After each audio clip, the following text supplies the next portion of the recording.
하나님께 감사합니다. 우리 주보에 있는 말씀 한 번만 같이 읽겠습니다. 사도행전 1장 8절부터 함께 시작. 사도행전 1장 8절.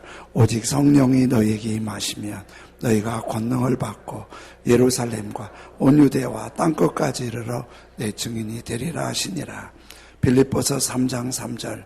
하나님의 성령으로 봉사하며 그리스도 예수로 자랑하고 육체를 신뢰하지 아니하는 우리가 곧 할례파라. 갈라디아서 5장 23절. 오직 성령의 열매는 사랑과 일학과 화평과 오래 참음과 자비와 양선과 충성과 온유와 절제니. 창세기 2장 2절. 하나님이 그가 하시던 일을 일곱째 날에 마치시니 그가 하시던 모든 일을 그치고 일곱째 날에 안식하시니라. 출애굽기 10장 8절. 안식일을 기억하여 거룩하게 지키라. 아멘. 가까이 계신 분 서로 교제하십니다.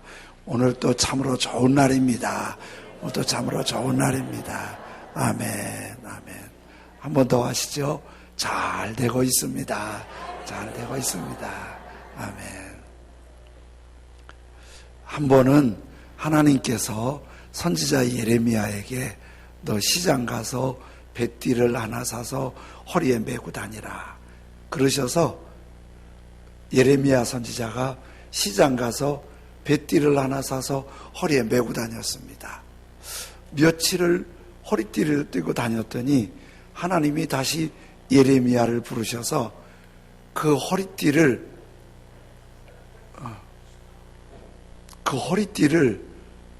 유브라데 강가 바위 틈에다 감추어두라는 거예요. 물가에다가. 그래서 그 허리띠를 풀어서 하나님 말씀대로 유브라데 강가에 가서 물이 흐르는 바위 틈에다가 뱃띠를 물속에다 감추었습니다. 며칠이 지났는데 하나님께서 다시 예레미야 보고 그 바위 틈에 있는 뱃띠를 찾아오라고 그러십니다. 그래서 뱃띠를 찾으러 가서 이렇게 바위 틈을 뒤지고 보니까 그 뱃띠가 새카맣게 썩었어요. 깜짝 놀랐지요. 뱃띠가 썩는 줄 알지만 그렇게 썩어 있는 모습을 보고 깜짝 놀랐는데 하나님이 그때 말씀 주세요. 내가 하나님의 백성들이 교만하면 이렇게 썩어서 쓸모없게 만들리라. 그 말씀을 읽는데 이런 마음을 주시는 거예요. 뱃띠가 이렇게 허리에 있으면은 쓸모도 있고 값지고 잘 유지되는데 허리에 있어야 할 뱃띠가 물가 바위 틈에 있으면 썩어서 쓸모없게 된다는 거예요. 자기가 있어야 할 자리에 있으면 빛나고 가치가 있고 존귀한데 있어야 할 자리에 있지 아니하고 없어야 할 자리에 있으면 불편하고 짐이 되고 부담이 되는 거예요. 희망의 인문학을 강조한 얼 슈리스라는 학자가 가난에 대해서 이제 관심을 갖고 책을 쓰고 그랬는데요. 가난한 자들과 면담을 해서 이 문제를 어떻게 풀까 생각을 하다가 교도소에서 한 중년 재수, 여자 재수를 만나서 면담하게 돼요. 그 중년 재수와 여자 재수와 많은 면담을 하다가 이런 생각을 정리하게 됩니다. 노숙자, 가난한 사람들에게 지금 필요한 것은 돈이나 음식이 아닌 자존감이 더 필요하다는 생각을 하게 돼요. 자존감이 무너져 있으면 돈, 음식 이런 건 일회용이지 진정한 재활이 안 되고 내면에 자존감이 살아나야 돈을 안 줘도 음식을 안 줘도 재활에 성공하게 되더라는 거예요.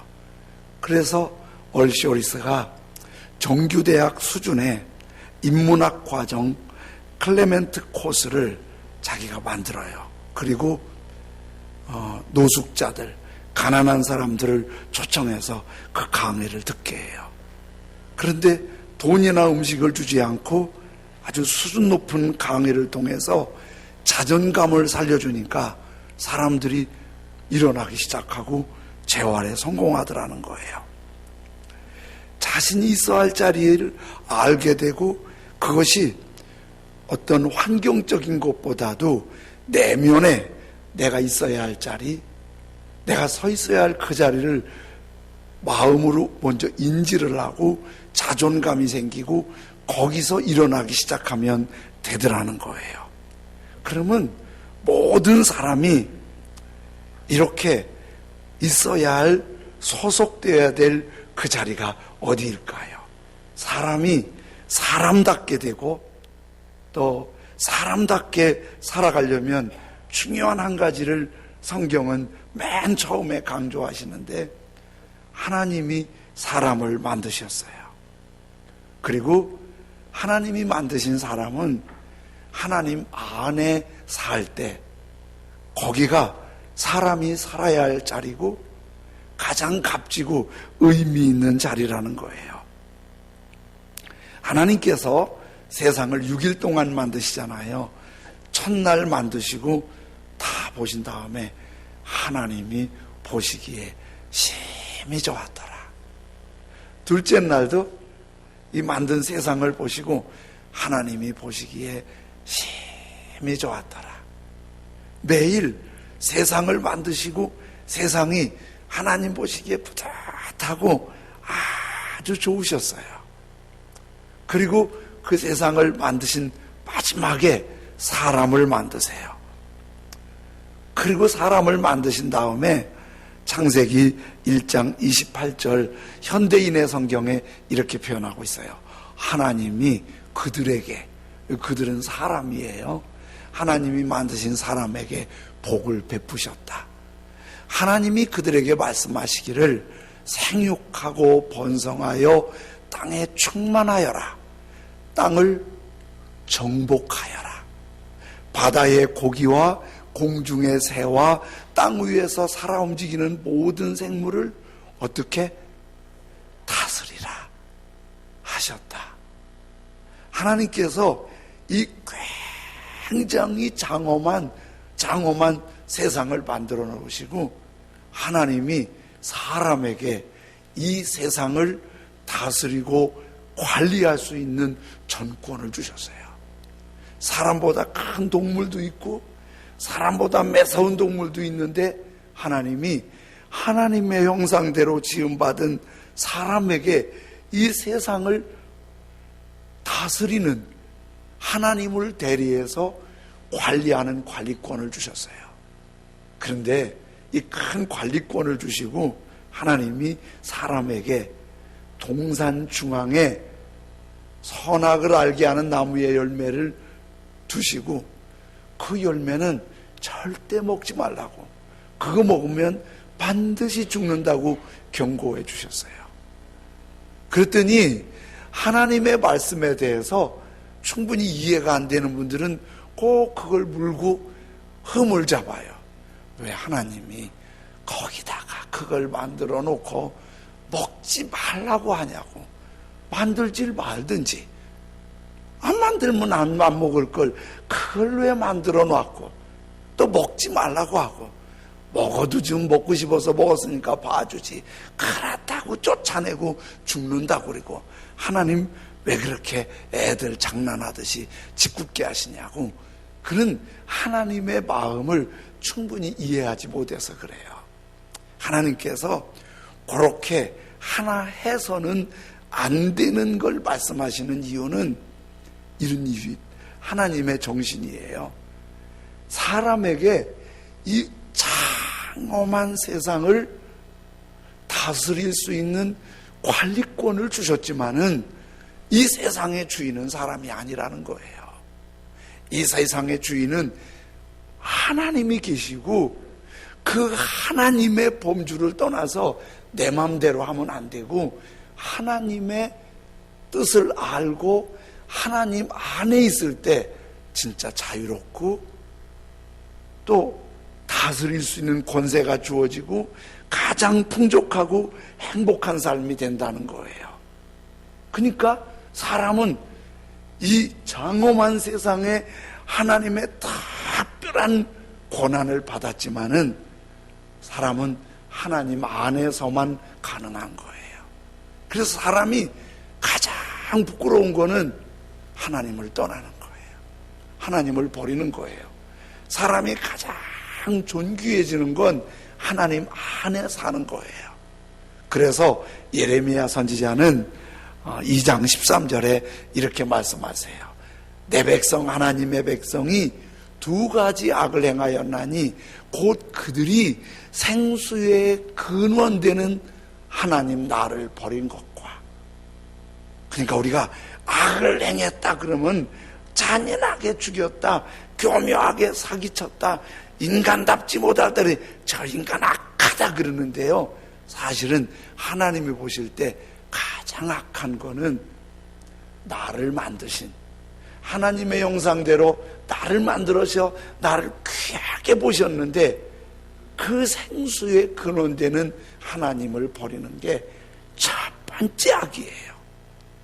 그래서 사람은 하나님을 떠나면 뱃띠처럼 썩어서 쓸모없게 되고, 사람은 하나님 안에서 하나님의 인도하심을 따라 살면 가장 사람답고 가장 존귀하고 가장 복이 되는 거예요.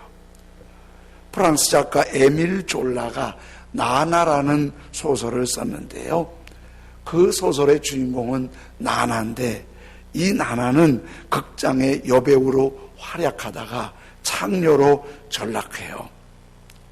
풍만한 육체, 아름다운 미모로 연극 배우가 되기는 되는데 외상값 독촉이 있고 비참한 가난의 현실이 견디기 힘들어서 돈을 조달하기 위해서 몸을 팔아서 생계를 유지하게 되지요.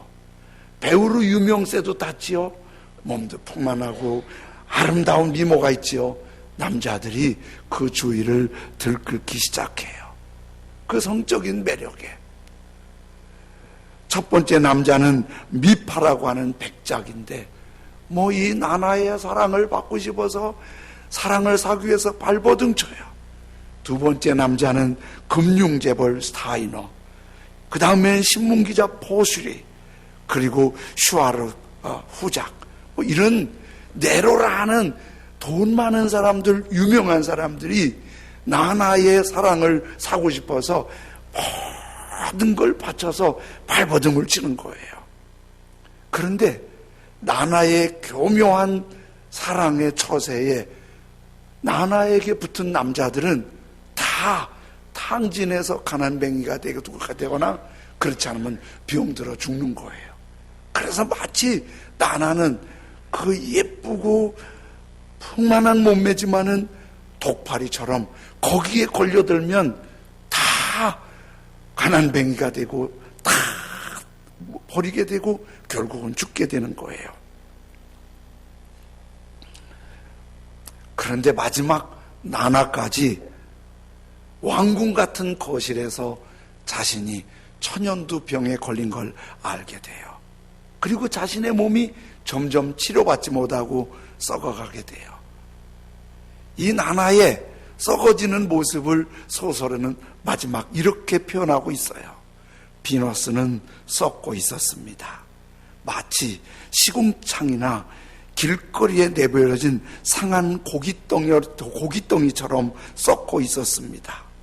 쾌락이라는 이름으로 숱한 사람을 해친 독소가 마침내 스스로의 얼굴을 천연두로 썩게 하고 있었습니다.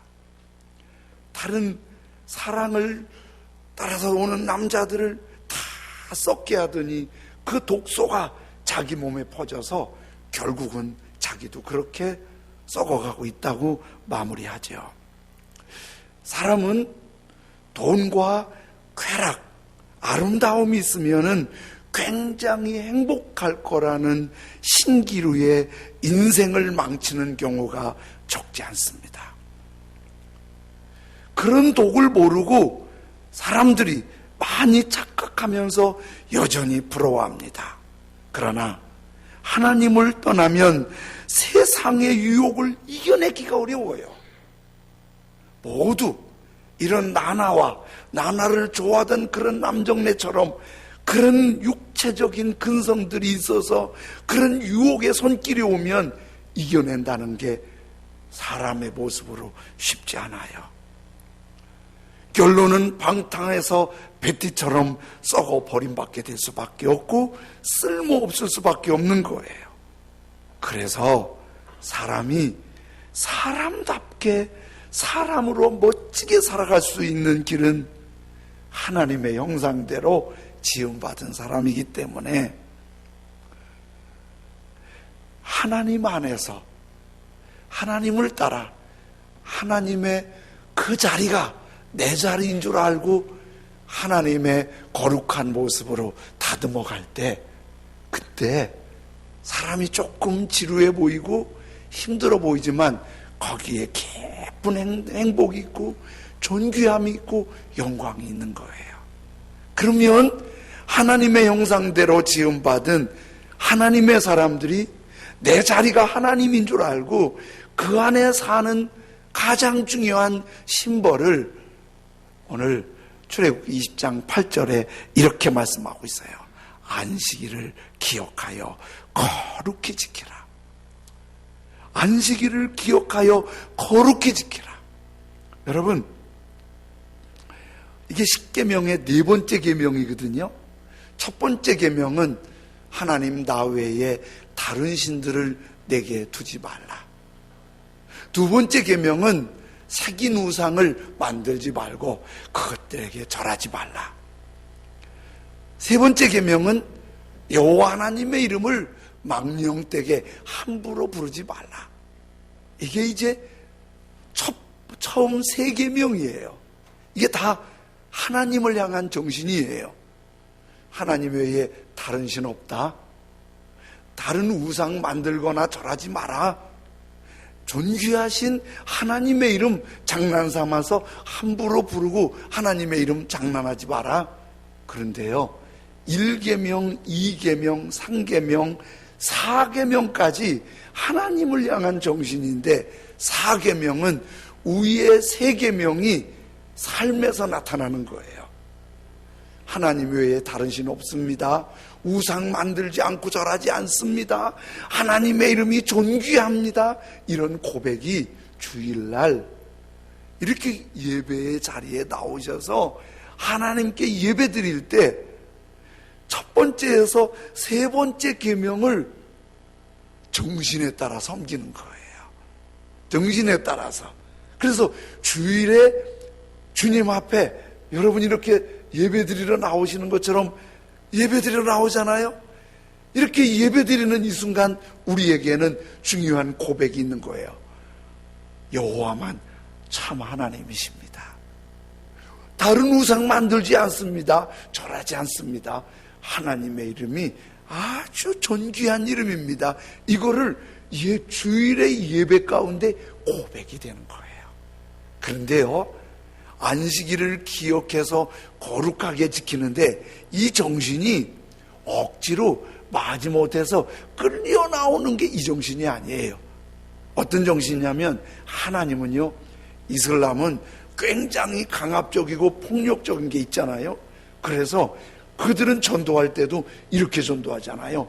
그들이 정경이 꾸란인데 꾸란을 받을래 칼을 받을래, 너 믿을래 죽을래, 그러는 거예요. 아주 강성이잖아요. 그래서 이슬람의 강성이 여기저기서 드러나잖아요. 그런데 복음은 그렇지 않아요. 그렇지 않아요. 어떤 분이 전 교회 가고 싶지만은 담배를 못 끊어서 술을 못 끊어서 못 가요. 괜찮아요. 술 먹고 담배 펴도 와서 끊는 거는 끊어지는 하나님의 은혜가 있을 때 끊으면 되는 거예요. 이 강압이 아니에요. 그것도 못 끊으면서 교회 왜 나오냐? 아니에요. 우리 다 부족한 거 있지만 네가 기쁨으로, 우리 주일날 예배 드리는 것도 기본 정신이, 너 물론 잘못하면 벌 받는다고 말씀하셨어요. 그런 기본 정신은 이 안에 아주 감동되고 기쁘고 하나님이 좋아서 예배 드리는 게, 이게 주일을 지키는 기본 정신이에요. 제가 지난주 금요일 큐티가 참 은혜롭더라고요. 감동받았어요. 그 성경 말씀이 이건데요. 어떤 주인이 땅이 많아서 넓은 포도원을 만들었어요. 주인이 농사 지을 수 없어서 농부들에게 그 포도원을 새로 주고 멀리 갔어요. 그 새는 새를 받아야 하잖아요. 주인이 종을 보내서 새를 좀 받아와라 그랬어요. 그랬더니 이 종이 새는 안 받아오고 많이 맞았어요. 너 어떻게 된 거니? 아니, 새는 안 주고 날 이렇게 두드려 패서 맞고 왔어요. 그랬더니 주인이 또 다른 종을 보내는 거예요. 그 첫 번째 종이 믿음이 안 갔는지 어쨌든 다른 종을 보내는 거예요. 그 다른 종이 또 갔어요. 갔다 오더니 두 번째 종도 새 한 푼 못 받아오고 그렇게 매를 맞았어요. 한 번 더 보내봤어요. 세 번째 종을. 세 번째 종도 역시 새 한 푼 못 받아오고 그렇게 매를 맞고 왔어요. 이거 정말 답답한 일이잖아요. 그런데 주인이 이번에는 이렇게 생각해요. 아마 종들을 농부들이 믿지 못하나 보다. 그래서 내 하나밖에 없는 아들을 보내면 그래도 농부들이 내 아들은 알아보고 존중히 여기고 그리고 새를 잘 바치겠지. 아들을 보냈어요. 그랬더니 농부들이 일하다 말고 주인의 아들이 오는 거 보고, 야, 저 집에 아들 하나밖에 없잖아. 저 아들 죽여버리면 이거 상속자 없으니까 이 포도원 우리 거 되겠다. 야. 그리고 농부들이 세상에 그 아들을 죽여버렸어요. 그걸 갖다 버렸어요. 주인이 나중에 그 얘기 듣고 너무 화가 났어요. 그래서 군인들을 급파해갖고 농부들을 다 죽여버리고 새를 바칠 믿음직한 다른 농부들에게 포도원을 맡겼다는 얘기예요. 근데 이게 예수님께서 비유로 하신 말씀인데 이 얘기 들으면 이해 안 가는 거 있잖아요. 아니, 이 주인이 조금 경영 감각이 없어요. 첫 번 보내보면 싹쓸 알지요. 그치요? 새 안 보낸 것도 화가 나는데 보낸 종을 때려서 보냈다?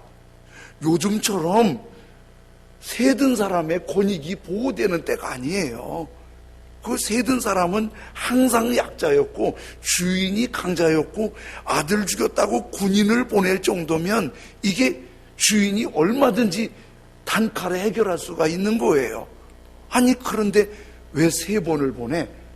그 위험한 곳에 왜 아들을, 하나밖에 없는 아들을, 이게 사람도 호위병도 안 보내서 보냈나 봐요. 이게 주인이 이래갖고 어떻게 밥이라도 얻어먹겠나. 이걸 예수님이 비유로 말씀하신 거예요. 이 말씀을 왜 이런 게 있지? 그러다가 제가 가슴이 울컥했어요. 여기서 그냥 옛날 얘기 하나 해주고 싶은 게 아니었어요. 주인은 하나님이에요. 농부들은 예수님 비유잖아요. 우리 하나님의 사람들이에요. 인생들이에요. 세를 받으러 오는 종들은 하나님의 말씀을 전하는 주의 종이나 여러분 주변에 말씀으로 일깨워주는 분이에요. 이렇게 말씀을 자꾸 일깨워주는데 우리가 자꾸 안 일어나는 거예요. 그리고 누가 하나님의 말씀을 기분 나쁘게 들려주면 아주 기분 나빠해요. 불편해요. 우리 전도하잖아요. 전도하는 분들이 건빵 나눠주잖아요. 저도 그 건빵 먹어보니까 맛있어요. 그런데 그거 주면은 아주 자기가 대단한 것처럼 그 아주 큰 소리 치고 받아요. 그리고 막 또 안 받고 막 째려보고 가고 비웃고 그래요. 아니, 그 전도하는 사람이 문제가 있어요.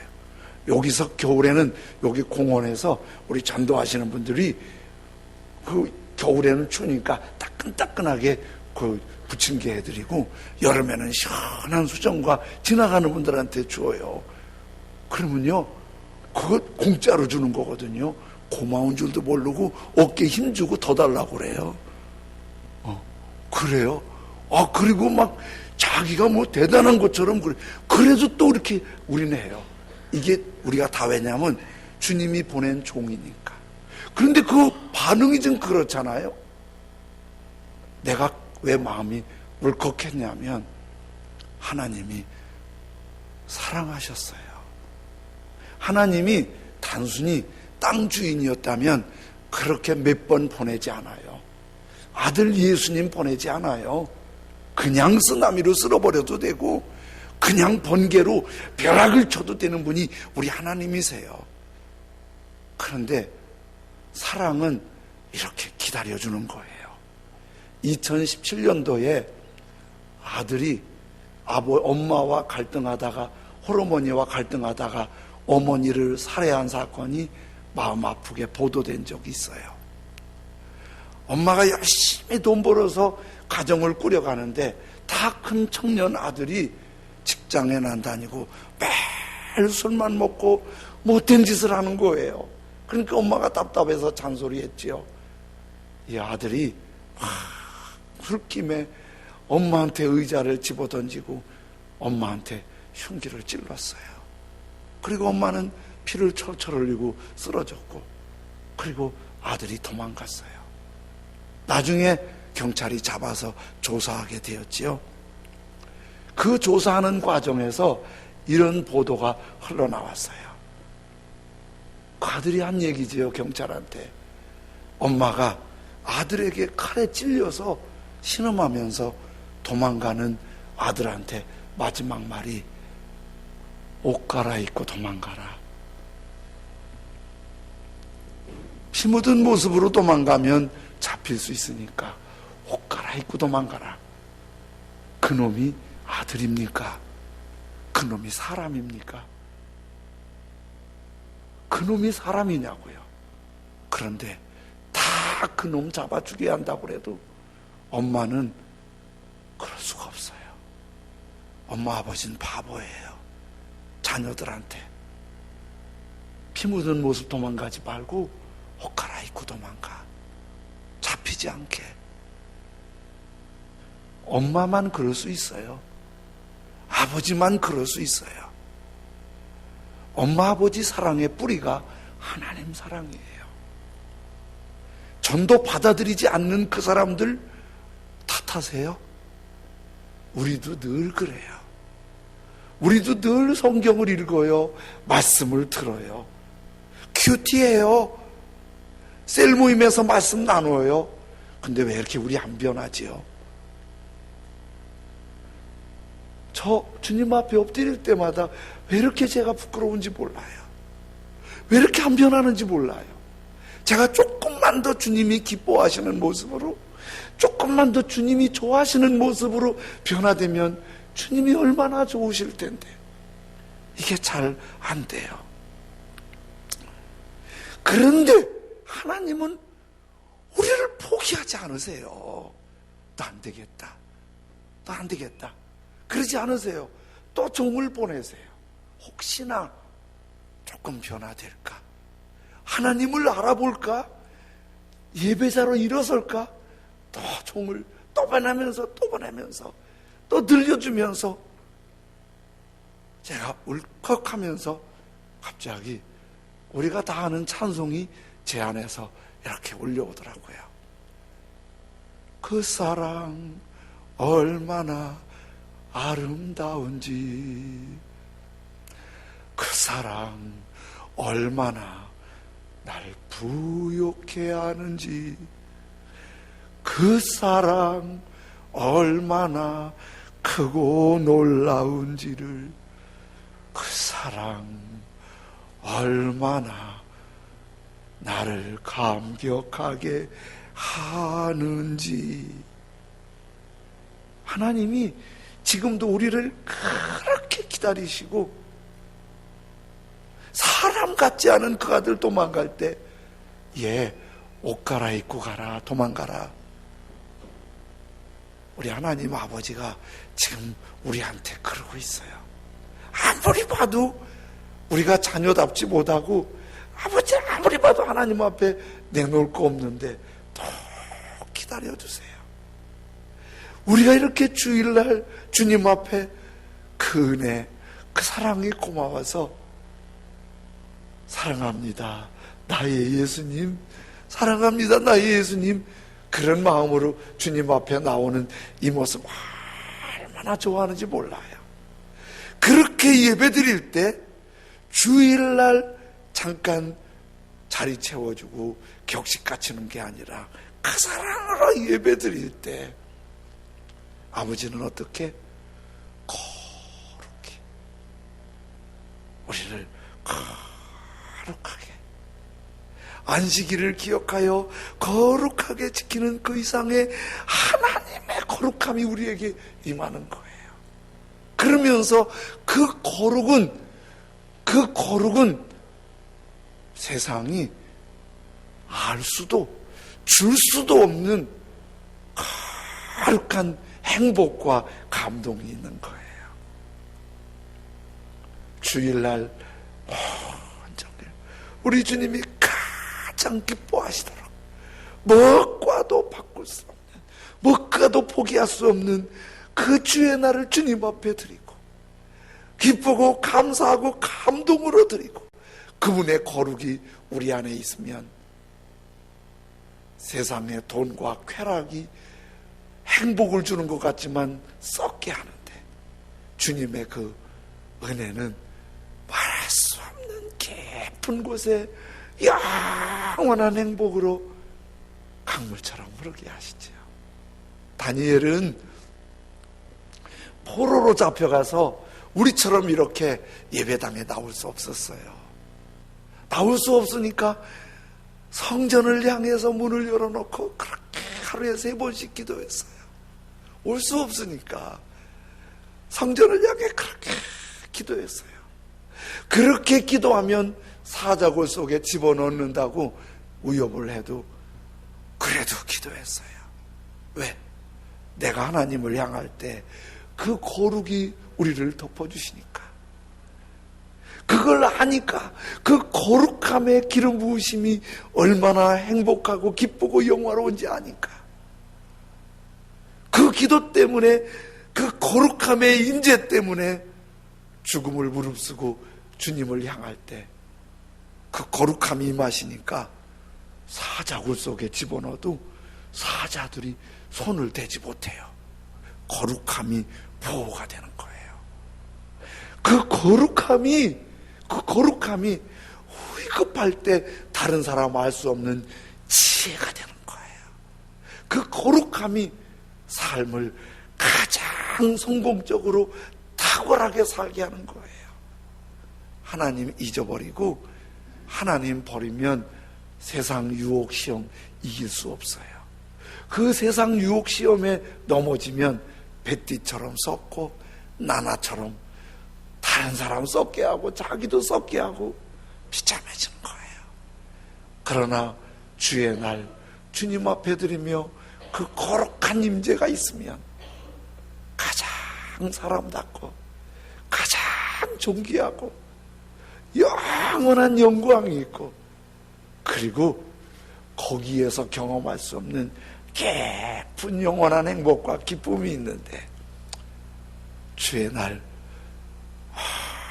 한 마음 다해 주님께 드리고 주님을 예배하고 주님을 기쁘시게 해드리고 그 거룩함의 임재 속에서 멋진 하나님의 사람들이 될 수 있기를 소원합니다. 우리 찬송 혹시 잘 모르시는 분도 있을 텐데 같이 불러보겠습니다. 내 모든 것 나의 생명까지